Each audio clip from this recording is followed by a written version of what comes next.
warahmatullahi wabarakatuh. Salam sejahtera untuk kita semua. Shalom, Om Swastiastu, Namo Buddhaya, salam kebajikan rahayu. Sampurasun.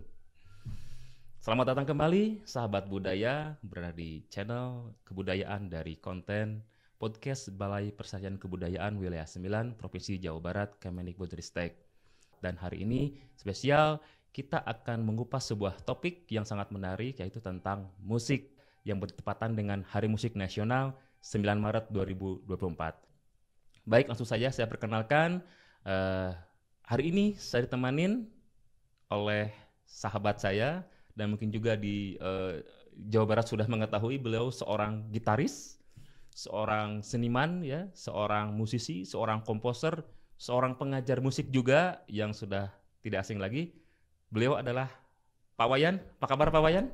Baik, Mas Yadi Mulyadi, terima kasih untuk hari ini. Apa kabar nih? baik, kabar baik. Sehat Alhamdulillah selalu, ya. sehat selalu. Nanti saya manggilnya apa nih? Pak, Mas, Bro, atau apa nih? Siapa? Abang nggak cocok, Abang nggak beli cocok. juga Beli atau kayaknya beli? enggak. Mas aja deh, Mas aja ya? Mas aja deh. Oke. Oke, Mas Wayan. Tapi Wayan itu nama Bali. ya betul sekali. Kayaknya, nah ini nih. Jadi emang beberapa dulu teman-teman saya nih banyak yang terjerumus, bukan terjebak ya dengan nama saya itu. Wayan itu emang dikira orang Bali, tapi Wayan saya itu pakai H, jadi bukan W-A-Y-A-N, tapi W-H-A-Y-A-N. Wayan. Nah, Wayan. Jadi sebenarnya bukan dari Bali, tapi saya tulen dari Jawa, Mas. Mas dari Jawa? Dari Jawa, Dari Mas. Jawa. Jawa Tengah, Mas, tepatnya, Mas. Jadi Mas Wayan ini unik ya. Namanya Bali, Nama Bali, lahir ya di kan? Jawa Tengah, dan Lahir sekarang Jawa tinggal Tengah, di tinggal di Jawa Barat, Jawa Barat, di Bandung. Nah, Ya, jadi Kang Wayan. Saya ngambil Mas Wayan aja ya. nah, muka Ambon ya kan? Wah, udah. Nah, komplit pokoknya multicultural. Oh, Mas Wayan, apa kabar? Baik, puji Tuhan, Kegiatan baik. hari ini ya. Baik, Mas Yadi. Mas Wayan sekarang kegiatannya apa nih? Saya sampai saat ini masih mengajar di kampus. Jadi saya mengajar musik di ISBI Bandung, Institut Seni Budaya Bandung, dan satu lagi ngajar di STIMB, Sekolah Tinggi Ilmu Musik Bandung. Yang STIM sekarang, Bandung ya? Iya, betul. Yang sekarang merger sama Taruna Bakti. Taruna Bakti? Iya, betul sekali. Jadi luar aktivitas saya masih mengajar tiap harinya. Dan terlepas dari jam ngajar, saya punya komunitas Komunitas, Mas? musik ya. Apa itu Mas? Nama komunitasnya Sora, Mas. Oh, Sora. Sound of Heritage. Saya Jadi- perasaan ingat itu ya. Jadi Sora itu banyak ya, memang arti-arti Sora memang apa ya, lebih ke suara. Tapi memang itu menjadi apa ya, judul atau brand kami, grup kami. Kita sudah bikin album, kita bikin musik ya atas naungan ini ya, Sora. Jadi kita memang bergeraknya di wilayah musik, baik musik tradisional maupun mungkin musik barat ya. Barat, seperti itu ya. Lebih ke situ. Mas Wayan, apa nih rencana ke depan di program Mas Wayan buat saat ini di bidang musik? Di bidang musik untuk tahun 2024 ini memang kejaran kami di Sora itu kita memang pingin apa ya, tetap terus meningkatkan kualitas ya. Selain kita ada target bahwa kita mau ada event, mau main di sebuah event apapun, tapi kita yang paling penting adalah menyiapkan peluru. Jadi kalau orang bilang itu polisi tanpa senjata itu tumpul kan. Betul. Nah, jadi kita tuh seorang musisi, apa tujuan akhirnya harus karya. Kita harus berkarya. Di karya. Nah, jadi tahun ini saya fokus pengen bikin album kedua bersama Sora, Mas. Album kedua bersama Ya, Sora. karena album pertama kemarin udah rilis, Spotify dan sebagainya. Nah, tahun ini tekad kami di Sora itu pengen bikin album kedua. Amin. Semoga lancar ya Mas ya. Amin. Terima kasih, Mas Semoga saya Yadi. juga bisa ikut Mas. Amin. Pintu Sora sangat terbuka sekali. Silakan bergabung. Iya. Boleh. Gini Mas, hari ini tuh bertepatan dengan Hari Musik Nasional. Oke. 9 9 Maret 9 ya? Maret, ya betul, Oke, 9 Maret 2024 nih. Nah, menurut Mas Wayan ini, buat di tempat dengan Hari Musik ini tuh dalam segi mungkin dari perkembangan Mas ya, di Indonesia itu perkembangan musik seperti apa sih Mas? Karena sekarang tuh zaman namanya teknologi, ada perubahan Betul musik sekali, itu sebagainya. Seperti apa Mas? Mungkin bisa Nah, digambarkan Mas. Kita santai ngobrolnya ini ya? Santai aja Mas, Oke, santai aja, santai. Mas. Jadi, aduh. Jadi gini, kalau bicara masalah musik di Indonesia emang, sangat luas sekali dan sangat kompleks sekali. Dan sebenarnya apa ya, bagaimana tinggal kita memilah antara ini musik yang apa ya, seolah-olah populer, ada juga musik-musik yang mungkin sifatnya lebih ke tradisional, musik-musik yang sifatnya eksplorasi dan sebagainya, sangat kompleks di Indonesia. Tetapi memang yang memang sekarang apa ya, mungkin digandrungi ataupun memang kejaran-kejaran anak-anak milenial sekarang itu memang kalau kita nggak mengikuti alur yang lagi tren gitu ya, kita nggak bakal bisa muncul di permukaan. Nah itu yang saya menyikapinya. Jadi seolah-olah begini, yang penting bikin musik ikut-ikutan, yang penting bisa terkenal. Nah itu yang menurut saya, aduh sayang gitu. Jika masing-masing dari person ini individu mempunyai kualitas, tetapi dengan arus yang seperti ini akhirnya menjadi ikut-ikutan, saya pikir sayang gitu. Nah karena memang bagaimanapun juga, di mana-mana pun juga memang musik-musik populer yang paling ini ya, paling terlihat di permukaan gitu. Dengan musik populer. Nah, di populer pun kan menurut saya sendiri dibagi dua ruang, Mas. Jadi antara musik populer yang kita mungkin sering dengar, ada lagu baru, karya baru tapi tidak monumental gitu. Artinya mungkin seminggu 2 minggu hilang. Ada juga yang mungkin saya menyebutnya musik populer jenius gitu. Yang dari era tahun 80-an, 90 sampai sekarang itu masih harum gitu. Legend ya? Legend. Musik legend. Nah itu. Ya termasuk populer juga. Tetapi menurut saya pribadi, ada pembagian yang memang, oh ini loh musik-musik populer tapi dia mempunyai apa ya, bobot kualitas yang mungkin sampai sekarang orang mau mengulik pun kayaknya masih susah gitu. Apalagi membuat karya-karya yang seperti itu gitu. Beda dengan karya-karya yang seolah-olah asal jadi, yang penting bisa rekaman, keluar di medsos dan sebagainya, jadi. Nah itu sebenarnya kita menyikapinya tinggal apa ya, bagaimana diri kita sih mau ikut yang mana nih. Nah itu sih kalau saya melihat perkembangan musik secara umum di Indonesia seperti itu, Mas. Umum aja. Belum kita yang masuk tradisi. Nah itu, Mas, yang tradisi ini, Mas. Seperti apa? Karena kan begini, Mas, sedikit, Mas. Karena ada juga begini, Mas, bahwa di tradisi itu ada beberapa kelompok-kelompok yang memisahkan diri gitu. Segmen ya. Segmentasi. Kadang-kadang mereka tidak sadar bahwa itu mereka seolah ini karawitan. Inilah musik barat, ini musik karawitan gitu. Kok kenapa sih harus memisahkan? Harus memilah-milah gitu ya. Padahal itu sama-sama musik, Mas. Betul sekali, saya musik. setuju. Di sana semua yang berbeda kan tangga nada. Ya, di sana tangga nada, di sini namanya laras. Yang membedakan. Kalau itu sama-sama bunyi, Mas. Menurut Mas seperti apa sih, Mas, itu? Kadang saya juga bingung, dari siapa ini pertama yang mengkotak-kotakan seperti itu gitu kan. Tapi di lapangannya ada kan kayak gitu kan? Betul. Kan? Dan terjadi di beberapa komunitas-komunitas memang ada persinggungan-persinggungan seperti itu, Mas. Ada kesan bahwa kamu musiknya musik tanda kutip musik modern lah, musik barat dan sebagainya. Kamu musik tradisi. Jadi seolah-olah ada gap gitu. Ya kalau kita bicara masalah modern dan tradisi, di barat pun juga tradisi. Sama, mereka dari zaman Renaissance, Barok, romantik, zaman klasik dan sebagainya, avant-garde. Mereka juga alat-alatnya juga tradisi di negara mereka gitu. Nah itu jadi gini, ada semacam pemahaman yang menurut saya salah kaprah gitu, bahwa musik dipeta-petakan gitu. Kamu mah musiknya tradisi. Ya kalau buat saya pribadi semua mah musik gitu.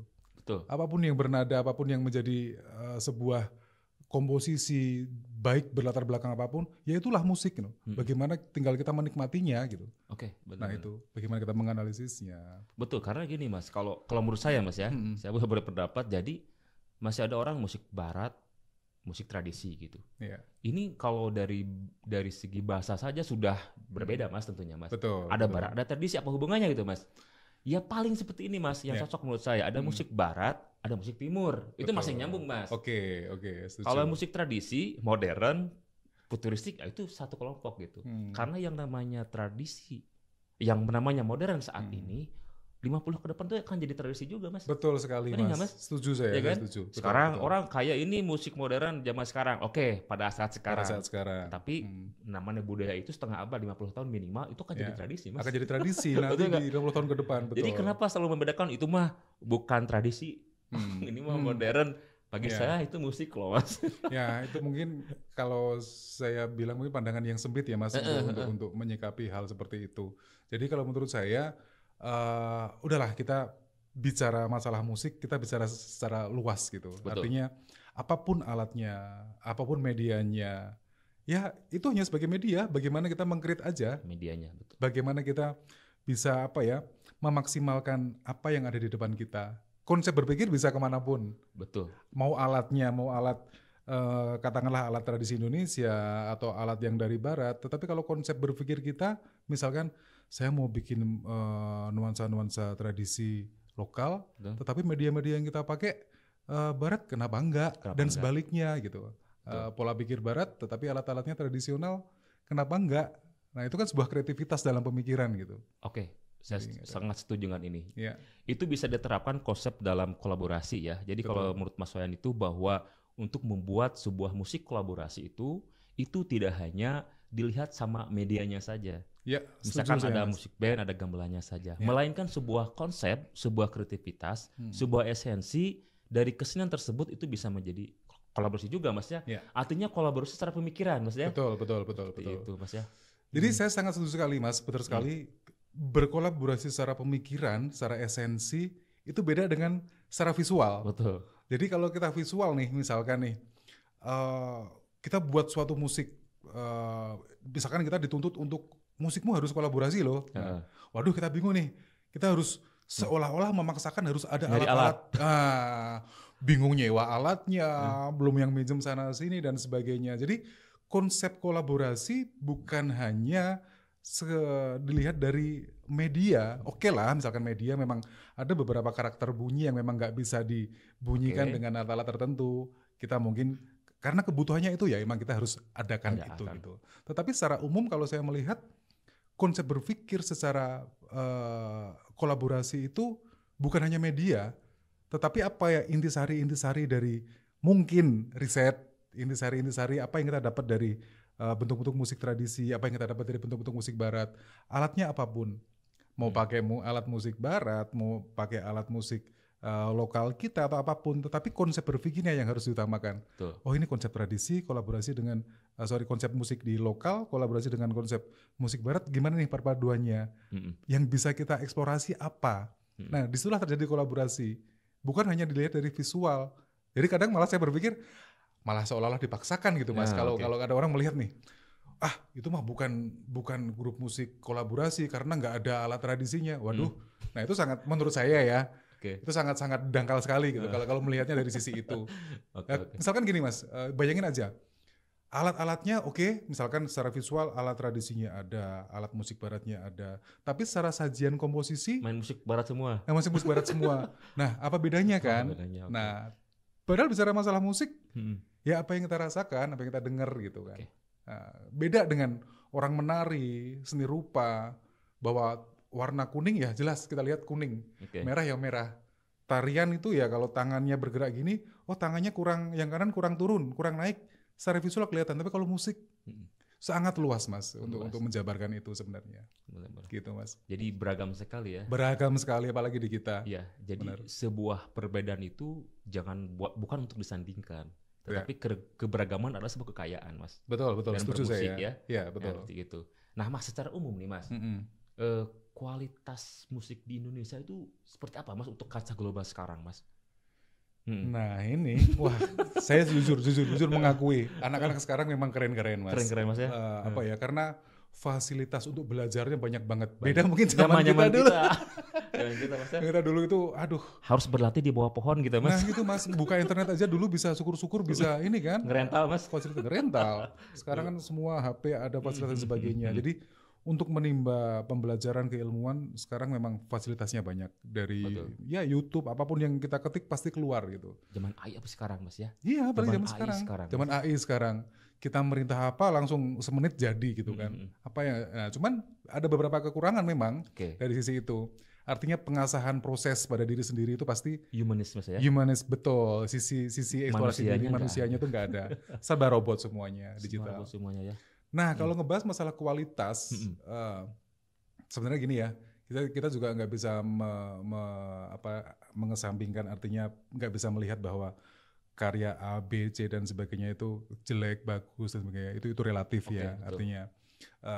Cuman memang begini Mas, kalau menurut saya nih, ada beberapa konsep berpikir yang tadi itu, walaupun sebenarnya dia punya kualitas, punya kompetensi, tetapi dengan adanya tuntutan pasar harus seperti ini loh. Nah akhirnya dia mengorbankan keilmuan dia, kualitas dia, yang penting mengikuti pasar supaya laku bagaimana. Nah itu sebenarnya yang saya sayangkan, artinya membohongi diri sendiri sebenarnya itu. Betul. Tapi memang yang terjadi di industri kita seperti itu. Ya apa ya, artinya dulu di tahun era-era saya masih muda, aduh sekarang mah tua banget zaman. Di era masih muda itu memang ada beberapa tawaran-tawaran sama teman-teman itu, yolah kita recording di label mayor dan sebagainya, tapi tuntutannya lagunya harus begini, harus nuansa begini dan sebagainya. Aduh berat juga gitu kan. Artinya kita mengorbankan mungkin idealisme kita atau kualitas kita demi meraih, ya biar saya mungkin menjadi artis lah, terkenal dan sebagainya, tapi kan seolah-olah apa ya, membohongi diri sendiri itu, ya. aduh mas, itu kalau menurut saya mah, enak ya. saya mendingan enggak kalau itu. Oke. Nah, jadi kalau kualitas, memang kita nggak bisa menilai dari personal individu ya, cuman setelah jadi karya, mungkin bukan mengoreksi, tetapi buat analisis diri sendiri tuh. Aduh, karya si A seperti ini, karya si B seperti itu. Masalah kualitas ya itu relatif. Tapi jujur kalau saya lebih suka untuk band-band populer atau musik-musik populer di tahun 70-an, saya memang lebih cenderung suka kepada satu musik ya mas. Tapi nggak apa-apa nyebutin nama, nggak apa-apa. Nggak apa-apa mas. Saya lebih suka Chrisye mas. Chrisye. Kenapa saya suka Chrisye? Kompleks musiknya itu. Kalau boleh saya bilang itu musik-musik jenius, populer tapi jenius ya. Ya memang orang-orang di belakang Chrisye kan Edun semua mas. Ya memang orang-orang keren ya. Orang-orang keren, komposer-komposer hebat, dan mereka pun nggak bermain pure di musik barat. Betul. Dan kolaborasi dengan musik-musik tradisional Indonesia itu luar biasa. Tokohnya Mas Guru Soekarno Putra itu kan orang-orang luar biasa itu. Jadi karya-karyanya pun juga abadi gitu mas. Ya, di dalam diri saya itu pun, apalagi saya waktu kecil itu diracun sama bapak saya itu. Soal musik-musiknya itu ya Chrisye lah, yang era-era itu mas. Jadi lengket gitu, nempel di dalam diri saya gitu. Jadi saya akhirnya menganalisis, mendengarkan, menyimpulkan orang-orang zaman dulu seolah-olah kok malah lebih pintar dari orang-orang sekarang gitu dalam membuat musik, tanda kutip ya. Artinya memang ada beberapa hal yang memang jika itu digarap dengan serius, dengan benar-benar orang-orang yang berlatar belakang punya kemampuan dan jadinya pun juga keren gitu. Gak asal. Iya, betul asal. Mas. Jadi itu juga terjadi juga di dunia musik tradisional mas, khususnya di Sunda mas ya. Jadi ada juga mas, ada beberapa seniman, musisi ketika dia mau membuat sebuah karya musik itu sampai dia puasa dulu mas. Oh iya. Sampai dia puasa dulu mas. Perlu wahyu ya.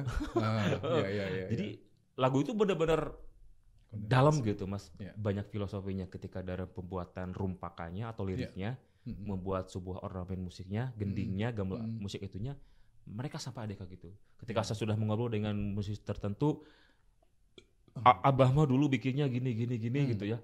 Kata saya, wah luar biasa. Jadi benar-benar sisi manusianya itu, humanisme itu benar, feel-nya itu dicurahkan. Makanya mas lagunya pada abadi. Betul. Ya mungkin berbeda dengan perkembangan sekarang mas ya, canggih ya. Orang-orang tinggal merintah mas. Tinggal buatkan musik bergenre ini, klik komputer jadi mas. Iya. betul. Ya apalagi sekarang kan dengan alat yang memadai gitu mas, yang harusnya kita bisa mungkin bermain ensemble berapa orang, hanya tergantikan dengan satu elektron aja udah. Jadi semua mas ya. Saya pernah ngobrol dengan ini, saya jadi inget sih tadi tentang orang-orang dulu tradisi kita tuh yang bikin musik dengan berpuasa, prihatin dan sebagainya. Jadi dia benar-benar nol dalam diri dia, artinya menolkan itu dia nggak terkontaminasi dengan apapun gitu. Waktu saya ngobrol dengan Pak almarhum Pak Sukaharjana, jadi bagaimana kita memutihkan diri kita. Mutih ya mas, bukan ini ya. Mutih itu artinya jadi mahkota-mahkota yang ada pada kepala kita hilangkan. Betul. Benar-benar kita harus puasa, memutihkan diri, membersihkan diri. Tujuannya tadi untuk membuat sebuah karya, dan hasilnya luar biasa itu. Betul mas. Jadi, saya juga sama guru saya juga mas kayak gitu. Sama almarhum Pak Slamet Abdul Syukur. Nah itu guru saya juga dulu bersama. Jadi waktu ketika dulu kebetulan saya bersama sebuah tim musik ya, gamelan Kiai Patahila waktu dulu, saya bersama grup itu ada ada undangan main di Eropa lah gitu ya. Dalam perjalanan, dalam proses latihan, seling diskusi dengan beliau dan beliau. Saya menanyakan, Pak, kalau ini saya bisa musik ini tradisi, ini bisa musik jazz, sebagainya, musik itu kontemporer seperti itu. Terus nanti kalau saya udah lulus kuliah, itu masih kuliah mas dulu saya mau jadi apa gitu? Kan musik kayak gini nggak akan laku mas di pasaran gitu ya. Beliau menjawab, harus ikhlas Mas jawabannya. Iya. Karena musik itu apa namanya sudah ada bidangnya masing-masing Mas. Menarik tuh. Sesuai fungsinya masing-masing. Iya, betul. Mas jadi bermusik kita seperti ini kan beliau kontemporer Masnya. Iya. Bisa sebutkan musik kontemporer Bapak Indonesia bersama Pak Suko itu ya. Mas Sas ya. Si guru seilmu ya. Si guru seilmu. Benar, beliau sangat terkenal di luar negeri. Mungkin Ya. di kita sebuah guru besar ya sebuah komposer besar dari Indonesia di bidang kontemporer Pak Suko ya. Pak Sas itu. Nah, beliau menyebutkan Mas bahwa musik itu ada fungsi masing-masing. Kita nggak bisa nggak bisa tanda kutip kita menceburkan diri pada hal-hal yang bukan diri kita gitu. Iya. Contohnya bisa bohong ya. Tadi Mas di awal disampaikan bahwa ada fungsi musik sebagai musik hiburan. Iya. Silakanlah entertainment nyari uang. Ada musik buat pendidikan. Iya. Nggak bisa digabungkan dengan musik. Betul. Kamu mah kenapa? Kamu mah orangnya tidak terkenal gitu sebagainya. Bukan itu karena fungsinya beda. Kita musik buat betul. pendidikan. Ada juga musik secara benar-benar kontemporer Masnya. Musik untuk musik, musik untuk seni. Betul. Itu beda semuanya Mas ya. Nah, bidang-bidang itulah yang mungkin harus dipahami dulu tuh ya. Dipahami dulu kita mau kemana. Nggak bisa arahnya. Apa ya? Orang Jawa bilang digebiah uyah itu nggak bisa sama ratakan Mas. Apa Mas? Mas? Digebiah uyah itu dianggap sama semua. Sama. Nah itu Mas. Itu jadi anggap luar semuanya sama gitu ya. Betul. Padahal tiap orang tuh punya masing-masing. Betul. Nah sayangnya di Indonesia budaya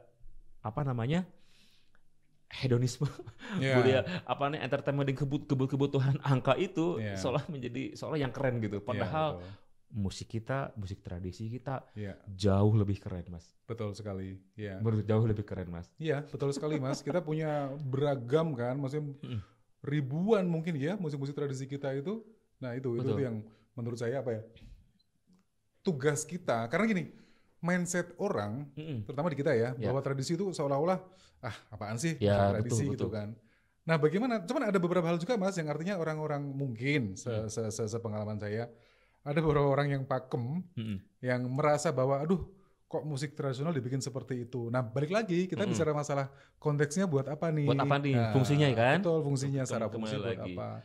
Kalau kita memang merusak secara pakem untuk kebutuhan tertentu yang memang itu dari dulu leluhur gitu ya kita emang nggak boleh. Betul. Tapi untuk kebutuhan untuk edukasi ya, sebagainya.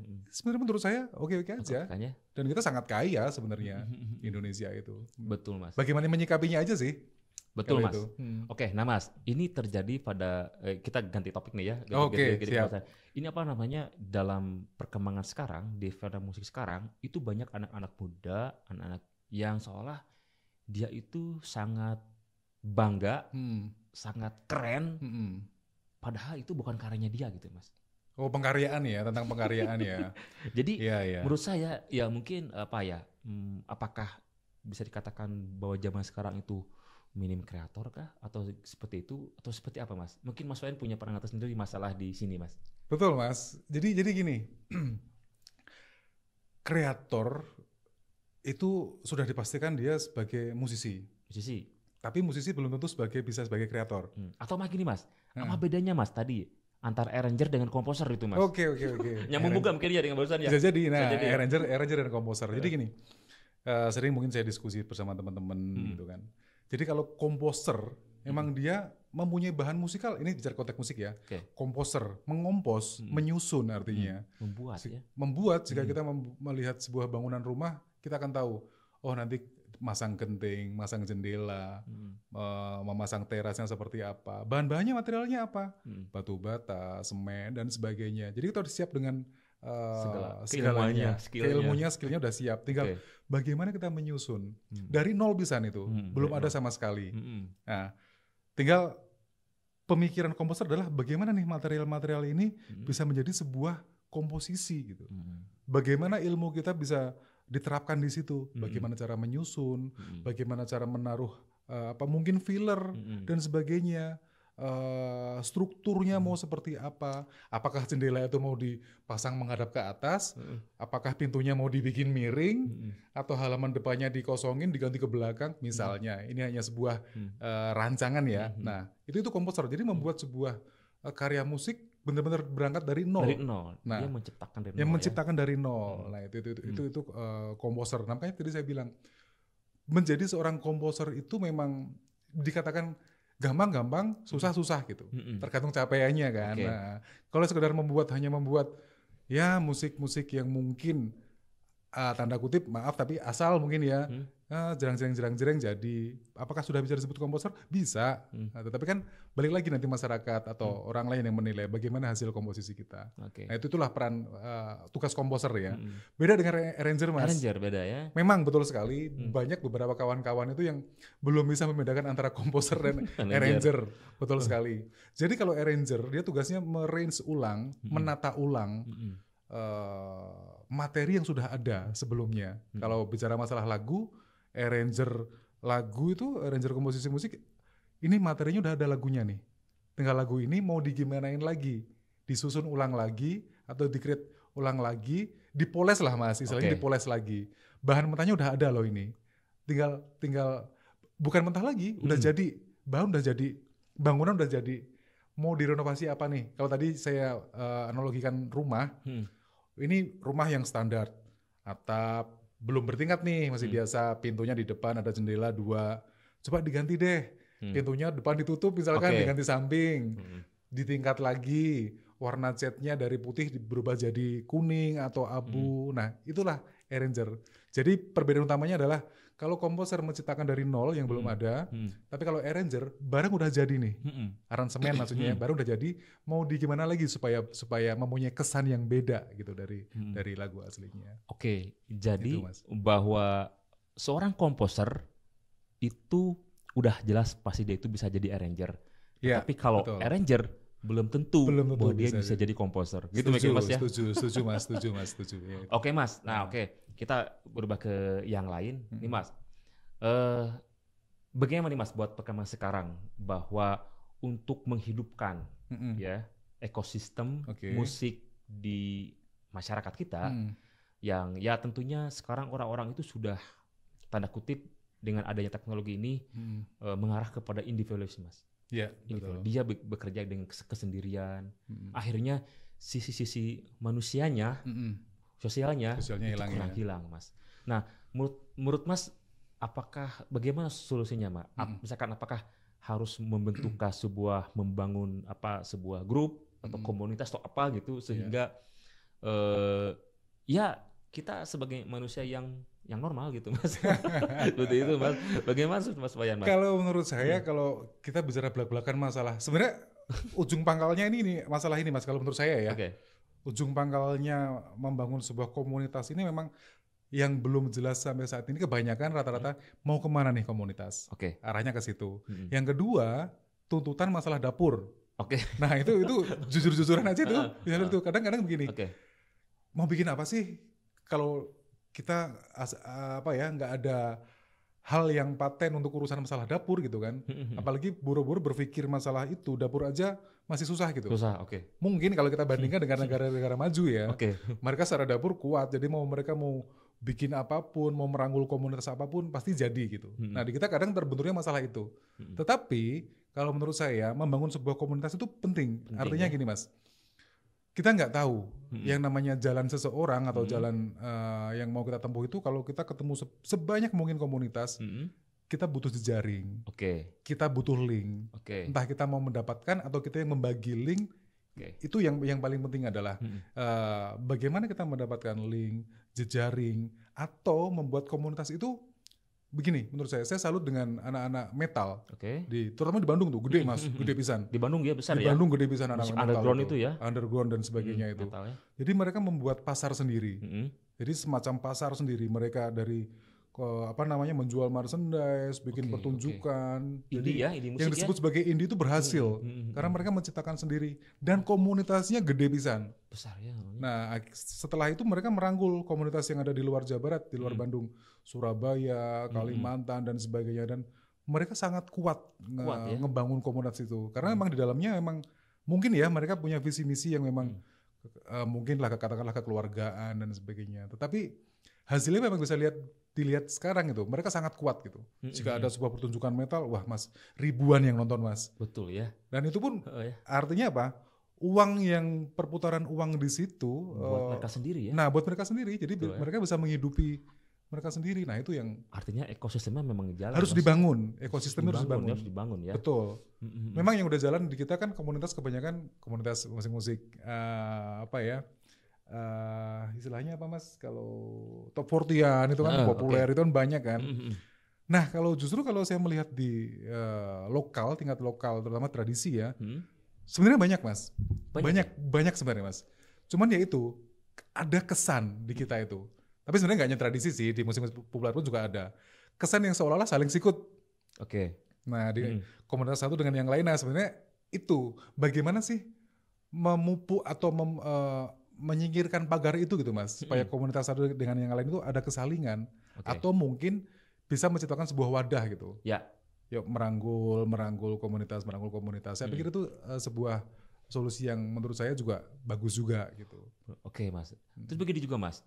Rata-rata gini, saya perhatikan bahwa setiap event-event besar itu banyak diadakannya di perkotaan gitu Mas. Betul. Sedangkan di daerah-daerah itu Mas, nah, potensinya besar Mas. Betul sekali. Banyak juga yang kurang terekspos gitu Mas ya. Artinya para komunitas di daerah itu saya kira harus mendapatkan perhatian yang kuat gitu Mas ya. Nah, Mas Wahya nih Mas, seperti apa biar kita sama-sama mereka juga di daerah juga bisa mendapatkan eksistensinya lah, punya panggung seperti itu. Nah kalau itu sebenarnya tugas siapa itu Mas? Tugas pemerintah atau? Tugas bersama Mas. Tugas bersama ya? Bersama Mas. Ya, benar sekali sih kalau kita lihat nih kesenian tradisional, komunitas-komunitas itu sangat banyak Mas, cuman memang mereka belum punya kesempatan. Nah artinya begini, bagaimana solusi untuk memunculkan mereka gitu? Ya mau nggak mau emang nanti ini Mas, ada runtutan yang memang ada wadah. Jadi wadah itu mewadahi dan menyaring nih mana komunitas-komunitas yang memang harus ada orang yang terjun ke lapangan Mas, ya? Mencari terus riset dan sebagainya. Yuk mencoba menarik dan artinya begini, kesinambungan atau umur dari kesenian tradisional itu tergantung dari bagaimana kita bisa mengangkat gitu Mas. Kalau kita stop sampai di sini tanpa ada perhatian yang lebih, ini saya 5 tahun 10 tahun ke depan, kalau pelaku-pelakunya sudah mungkin almarhum dan sebagainya, pasti akan mati. Contoh waktu itu saya bersama teman-teman di ISBI itu ke Cirebon dan Indramayu. Kita mencari tarling Mas, gitar suling. Kita waktu itu ketemu sama Abah, siapa lupa namanya, dia memang pelaku tarling. Dan generasi penerusnya udah hilang. Dan sekarang tarling itu seolah-olah kembang kempis Mas, antara muncul enggak, hilang juga enggak. Karena beberapa tokoh memang masih ada, dan saya yakin kalau tokoh-tokoh itu nanti sudah pergi, saya yakin akan hilang. Tergantikan dengan elektron lah dan sebagainya. Karena nggak ada pelestarian. Nah kenapa nggak ada pelestarian? Karena nggak ada perhatian lebih gitu. Jadi kasarnya gini, pun mereka mau melanjutkan kesenian itu, ngapain juga saya ngelucuin, saya nggak dapat apa-apa kok. Kalau saya berpikir secara masyarakat ya, saya sebagai masyarakat biasa, saya mau melestarikan ini. Tapi saya dapat apa? Manggung aja enggak. Kita mau mengekspos aja nggak bisa. Dan walaupun sekarang medsos udah sebegitu bebas ya. Cuman kan ada sisi-sisi perhatian yang memang harusnya mendapatkan lebih porsinya gitu. Jika itu pengen dilestarikan gitu. Mas. Nah Mas, yang terakhir nih Mas, sebetulnya ada Mas. Terakhir itu ada makan siangnya nggak sih? Enggak. Sebetulnya di pemerintah sudah ada Mas, buat program buat pelestarian Mas ya. Satunya di Kemendikbud ini ada juga yang dengan namanya program fasilitasi bidang kebudayaan atau FBK ya. Itu sebetulnya masyarakat bisa mengakses semuanya Mas, bisa mengakses semuanya dan mulai dari beragam jenis disiplin ilmu dari kebudayaan di situ ada semua. Kalau sana nama websitenya Dana Indonesiana ya. Kalau di situ bisa diakses Mas ya. Nah di situ kalau menurut saya kalau masyarakat bisa memanfaatkan ini itu bisa sangat mendukung Mas, membantu buat operasional kegiatan ekspresi tentunya juga dengan berbagai kerapian administrasi karena kan yang didukungnya bukan masalah ini jutaan orang juga di Indonesia gitu ya. Artinya seniman yang benar-benar juga disiplin Mas, disiplin dalam hal administratif dan Iya. sebagainya harus mempersiapkan juga pendataan baik itu apa namanya dalam berbadan hukumnya harus tertata rapi secara manajemennya seperti itu. Nah, kalau menurut Mas Wayan nih Mas, dengan adanya program seperti ini tuh ngebantu nggak sih Mas buat masyarakat gitu? Wah, itu menurut saya sangat membantu sekali, Mas. Ini Membantu, kan Mas, ya? peluang, kesempatan. Tapi saya setuju dengan adanya seleksi administratif. Artinya kan kita mendidik juga. Betul. Artinya kan kadang mungkin ya seniman itu kan sifatnya mau gue gitu kan, mau saya aja, mau saya juga gini, ya nggak apa-apa saya seniman dah, gitu. Nah artinya perlu banget untuk masalah mendisiplinkan diri, baik itu administrasi maupun diri sendiri. Nah itu memang menjadi sebuah persyaratan yang mutlak ya artinya. Ya. Nah dengan adanya program FBK ini, fasilitasi bidang kebudayaan, itu sangat-sangat berpeluang sekali Mas. Saya sangat setuju sekali Mas. Jadi semakin banyak bantuan dari pemerintah yang sifatnya seperti ini, itu menjadikan peluang dari kalau kita lihat komunitas-komunitas teman-teman kita yang ada di daerah, itu kesempatan Mas. Kesempatan Mas ya? Betul, mengajukan, kita ada sesi, pertunjukan, jadi wadahnya benar-benar ada gitu. Sudah ada ya? Benar. Sebenarnya negara itu sudah memfasilitasi Mas buat masyarakat. Betul. Jadi mungkin bagi yang belum tahu juga, jadi ada satu ya program ini juga, jadi itu bisa ditujukan kepada bisa perorangan Mas. Artinya seorang yang memiliki karya. Jadi artinya ketika seorang memiliki karya, berarti kan di situ sudah bentuk apresiasi Mas ya, dengan karyanya, dengan dengan dedikasinya, dia selama berkarya itu dia dilihatin karyanya. Ada juga yang bantuan juga berupa komunitas Mas, buat grup, sanggar itu ya, artinya ini juga tadi betul, artinya kita juga mendidik masyarakat juga, masalah administrasi juga rapih gitu. Kadang juga ada grup komunitas tapi yang nggak punya lembaga. Kita juga mungkin dari pemerintah juga nggak bisa juga begitu aja memberikan, maksudnya kalau tidak lengkap pastinya karena semua peran itu harus dipertanggungjawabkan ya, seperti itu. Ada juga buat yayasan Mas juga seperti itu. Perorangan, yayasan, perorangan, komunitas dan yayasan gitu. Ini buat semua disiplin ilmu kebudayaan Mas. Nah ini menurut Mas Wayan perlu dipertahankan nggak Mas atau gimana Mas? Wah justru ditambah malahan harusnya ditambah malahan. Biar semuanya kebagian. Biar semua kebagian. Nah itu jadi kalau misalnya setahun hanya sekali, mungkin setahun bisa 10 sampai 20 kali misalnya. Amin ya. Artinya kan memang kalau benar-benar memperhatikan itu mungkin bisa diajukan itu Mas. Kalau kita kan lihat komposer-komposer hebat kan yang belum terdeteksi gitu, belum ketahuan, oh ternyata di daerah Tasik, Garut atau misalkan Pangalengan ada komposer jenius luar biasa itu kan. Nah ini kan tugas kita untuk yuk menarik gitu, memunculkan gitu. Jadi manajemennya harus benar gitu. Benar ya. Nah itu saya pikir semakin banyak program dari pemerintah nih ya, FBK salah satunya, semakin ditingkatkan lagi, makin ditambahin lagi. Nah itu peluang-peluang itu saya pikir selain memberi kesempatan orang akan semakin banyak melihat. Mendorong juga Mas juga. Buat mereka terus berkarya. Nah itu. Artinya dengan ada stimulus ini, program ini merangsang masyarakat buat ingin berkegiatan. Artinya ekosistem musiknya kebangun kan. Hidup juga ya. Pelestariannya bagus ya. Jalan pelestariannya Mas. Saya setuju itu. Setuju Mas ya. Nanti Mas usulkan ya. Jadi biar lebih banyak lagi gitu ya. Peluang-peluang. Ada yang mendengar di sini. Oh gitu. Ya semoga di ACC semoga ya semakin banyak. Ngomong-ngomong Mas Wayan pernah dapat belum? Saya udah pernah dapat Mas. Secara pribadi? Saya pribadi belum. Secara personal belum. Padahal Mas Wayan ini karya-karyanya luar biasa Mas. Ya semoga mungkin tahun ini ya. Kalau milik Mas, saya dapat bantuan dari program pemerintah ini dari FBK supaya saya terus semangat, komunitas kami terus semangat untuk terus berkarya. Karena memang goal dari berkesannya nih memang kita bikin karya, bikin produk gitu. Betul Mas ya. Jadi saya juga sangat mengapresiasi kepada para komunitas ya. Jadi ada juga komunitas yang mungkin dari dulu mereka tidak memikirkan masalah bantuan-bantuan dana seperti ini. Mereka apa adanya jalan mau ada dana mau tidak mereka jalan sendiri. Gitu ya. Sama sekarang masih ada juga Mas yang seperti itu. Maksudnya kita juga ya itulah yang seharusnya kita perlu apresiasi ya gitu ya. Kadang hal-hal tipe-tipe seniman seperti itu mereka dari administrasinya Mas yang kadang-kadang mereka administrasi ya. tidak punya ininya. Itu juga Susah kadang di administrasi, betul. harus ada orang-orang tertentu yang bisa ngebantu juga betul. Mas untuk beliau, karena yang mereka pikirkan adalah ya produk-produk musiknya itu Iya. yang benar-benar berkualitas seperti Ya sebenarnya itu. kasihan juga ya Mas kalau kita pikir-pikir ya. Sudah bikin musik, Heeh. terus disuruh membuat secara administratif dan sebagainya, capek juga sih. Juga ya. Jadi fokusnya pun mungkin ya saya bisa membayangkan sih. Kita fokusnya, makanya perlunya dalam sebuah komunitas atau grup mungkin ya, punya bidang masing-masing gitu. Oke. Ada marketingnya, Oke, setuju memang saya. membuat musiknya sendiri. Jadi semua fokus di bidang masing-masing. Musik udah siap, marketing udah siap, go. Jadi nggak lagi misalkan yang udah bikin musik dia mencari pasar jadi marketing, belum mengurus masalah administrasi, dan itu kasihan juga sih. Betul. Gitu, Berarti Mas. ada sisi manajer ya. Manajemennya itu harus manajemennya benar. harus benar ya. Ya, Ya betul Mas, saya juga setuju seperti itu. Karena saya ngalamin juga Mas. ya. Nah itu bener kan.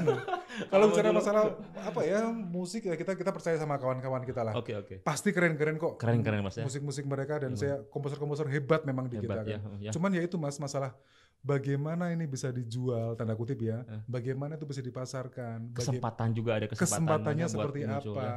Itu sebenarnya yang harus diperhatikan sih dari sisi itu. Oke Mas, menarik sekali Mas pembahasannya dari tadi ya. Wah sebenarnya masih banyak lagi. Wah. Masih banyak lagi. Apa nih Mas kira-kira Mas? Ini hari ini kita tuh bertepat dengan Hari Musik Nasional. Betul sekali. Ya. Nah sebetulnya dari Mas Wan sendiri apa nih Mas? Apa ya harapan atau apa momen ini gitu Mas? Anggaplah ini hari besar Mas. Menurut Mas Wayan sejauh apa nih apa makna atau ini dari Hari Musik Nasional ini buat para musisi Mas? Kalau dari saya pribadi baik sangat berarti sekali Mas, karena memang apa ya, terlebih di dunia saya memang di dunia musik, dengan adanya peringatan Hari Musik Nasional ini emang menyemangati kita untuk apa ya, selalu terus berkarya dalam proses berkesenian. Membuat sebuah karya-karya baru. Kalau kita lihat dulu mungkin kayak Beethoven, Mozart, karyanya monumental setelah beliau tiada gitu kan. Abadi, ya. Nah, abadi kan artinya kan. Nah, saya punya cita-cita seperti itu Mas. Setelah nanti suatu saat saya sudah tinggal nama, saya pengen apa ya, meninggalkan sesuatu itu yang memang benar-benar apa ya, bermanfaat gitu. Musik-musik yang saya bikin, komposisi yang kami bikin, jadi punya dampak ke orang lain. Jadi makna dari Hari Musik Nasional ini, kita pesannya adalah yuk kita tetap terus berkarya apapun yang terjadi, mungkin dengan dukungan dari pemerintah dengan adanya FBK, yaitu kesempatan pada buat kita. Tapi yang paling penting adalah yuk semangat itu memang harus kita pupuk terus dan terus gitu. Nggak ada karya yang jelek, nggak ada sesuatu yang negatif selama kita melakukannya benar dan fokus dalam konteks musik. Saya sampai saat ini tetap terus berkarya. Luar biasa Gitu Mas. Yang penting terus berbuat Mas ya. Terus berbuat. Terus berbuat.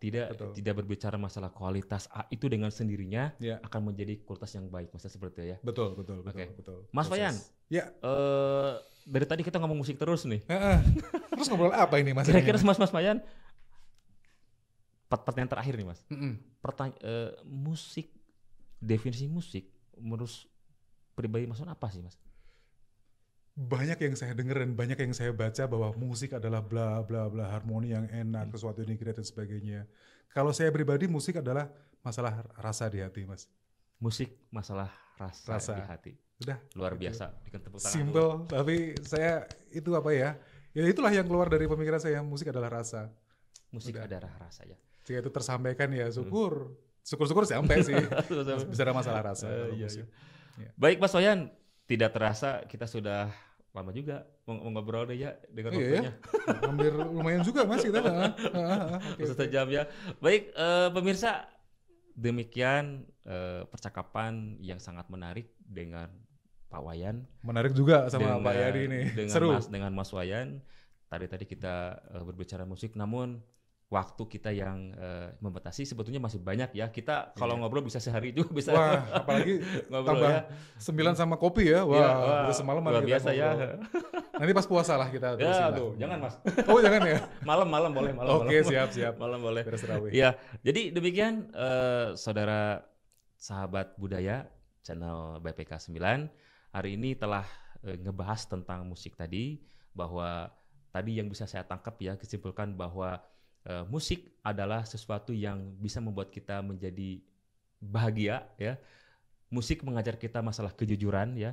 Dengan musik kita juga terjalin masalah sosial, the real life ya, real sebagai manusia pada utuhnya. Semoga di Hari Musik Nasional ini kita akan terus mengajarkan kita terus bekerja keras, mengajarkan kita kebersamaan, keberagaman dan menghargai dalam sebuah bangsa yang besar, bangsa yang berbudaya sebagai identitas negara adibudaya Indonesia.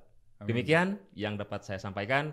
Terima kasih atas perhatian Anda semua dan menyimak sampai akhir. Saya ucapkan terima kasih. Assalamualaikum warahmatullahi wabarakatuh. Salam sejahtera semua. Shalom, Om Santi, Santi Om, Namo Buddhaya. Salam kebajikan, Rahayu. Sampai jumpa. Sampai jumpa. Terima kasih.